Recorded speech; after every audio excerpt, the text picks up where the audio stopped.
यह सबसे कठिन समय नहीं। नहीं, यह सबसे कठिन समय नहीं। अभी भी दबा है चिड़िया की चोंच में तिनका और वह उड़ने की तैयारी में है। अभी भी झड़ती हुई पत्ती थामने को बैठा है हाथ एक। अभी भी भीड़ है स्टेशन पर। अभी भी एक रेलगाड़ी जाती है गंतव्य तक, जहाँ कोई कर रहा होगा प्रतीक्षा। अभी भी कहता है कोई किसी को, जल्दी आ जाओ कि अब सूरज डूबने का वक्त हो गया। अभी कहा जाता है उस कथा का आखिरी हिस्सा जो बूढ़ी नानी सुना रही सदियों से दुनिया के तमाम बच्चों को। अभी आती है एक बस अंतरिक्ष के पार की दुनिया से, लाएगी बचे हुए लोगों की खबर।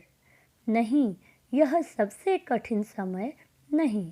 जया जादवानी जी की कविता यह सबसे कठिन समय नहीं मनुष्य को जीवन के कठिनतम परिस्थितियों में हार न मानने की प्रेरणा देती एक आशावादी कविता है। कुछ लोग आसपास हो रही नकारात्मक भयावह घटनाओं से घबरा जाते हैं और घोर निराशावादी हो जाते हैं। कोई उसे कलयुग का नाम दे देता है तो कोई प्रलय आने की बात करने लगता है। परंतु कहते हैं ना कि जब तक श्वास है तब तक आस है। अर्थात हमें आशावादी एवं सकारात्मक दृष्टिकोण से युक्त होना चाहिए।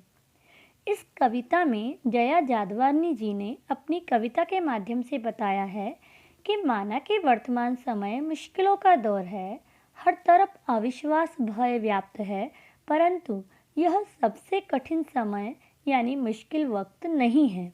वे कहती हैं, नहीं, यह सबसे कठिन समय नहीं। यह समय सबसे मुश्किल नहीं है। अभी भी बहुत गुंजाइशें शेष है, बहुत कुछ अच्छा है। कैसे? इस तथ्य की पुष्टि करने हेतु जया जी अनेक उदाहरण देती हैं। जैसे, अभी भी दबा है चिड़िया की चोंच में तिनका और वह उड़ने की तैयारी में है। अर्थात चिड़िया अपनी चोंच में तिनका दबाकर उड़ने की तैयारी कर रही है। वह सूर्यास्त से पहले घोंसला बना लेना चाहती है ताकि वह अपने परिवार के साथ उस घोंसले में सुरक्षापूर्वक रह सके। अभी भी झड़ती हुई पत्ती थामने को बैठा है हाथ एक। वृक्ष से गिरती पत्ती को थामने के लिए कोई हाथ यानी सहारा मौजूद है। समय इतना भी खराब नहीं है।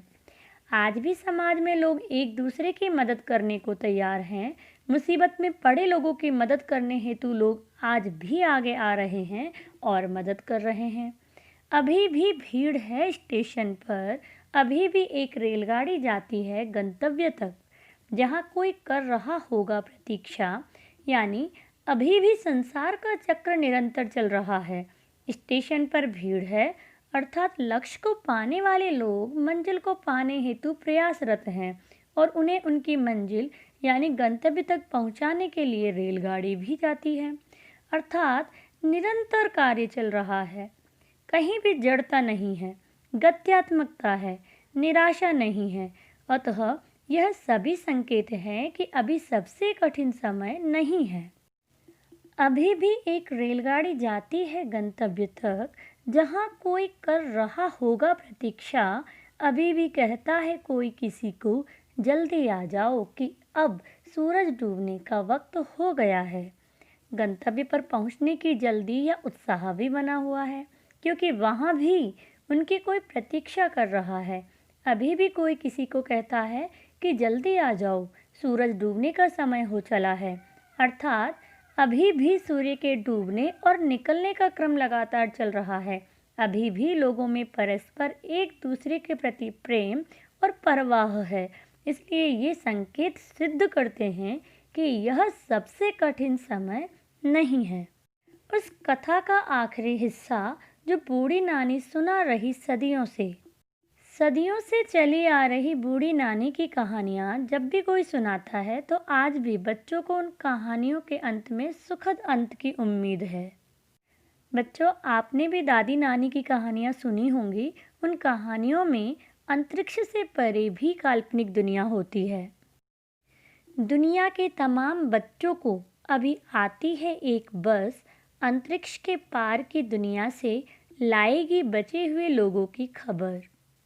अंतरिक्ष के पार की दुनिया से कोई बस आती है जिससे खतरे के बाद भी बचे हुए लोगों की खबर मिलती है।